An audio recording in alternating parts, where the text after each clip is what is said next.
ജിൻഡു ഒന്ന് വന്നേ. വാ വാ വാ. എന്താ മിസ്സേ?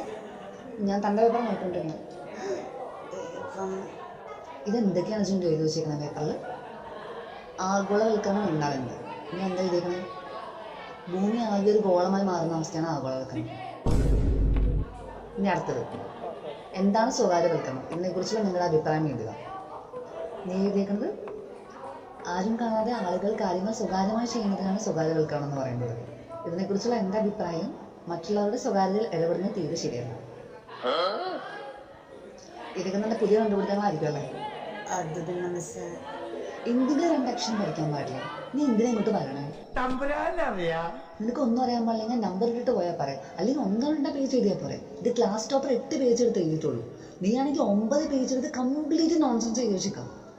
വെട്ടിക്കളയാണെങ്കിൽ കൂടി ഇത് മുഴുവൻ ഞാൻ കുത്തിയിരുന്ന് വായിക്കണ്ടേ? എന്തിനും ടൈമൊക്കെ ആണ് ചിന്തു. പണിയെടുക്കും മിസ്സേ. അങ്ങോട്ടും ഇങ്ങോട്ടും പിള്ളേരുടെ കുറ്റം പറയാനുള്ള സമയമുണ്ടല്ലോ. എന്താണ്? എന്തായാലും പാരൻസ് മീറ്റിങ്ങിന് പാരൻസ് വരുമല്ലോ, അപ്പം എടുത്ത് കാണിച്ചു കൊടുക്കാം. നമ്മളുടെ പഠിത്തമൊന്നും മനസ്സിലാക്കട്ടെ. അയ്യോ മിസ്സേ, വേണ്ട മിസ്സേ, ഇനി ഒരുപാട് ചൊല്ലിക്കോളാം. എന്നാൽ പിന്നെ ഞാൻ അങ്ങോട്ട് എന്തെങ്കിലും ഉണ്ടെങ്കിൽ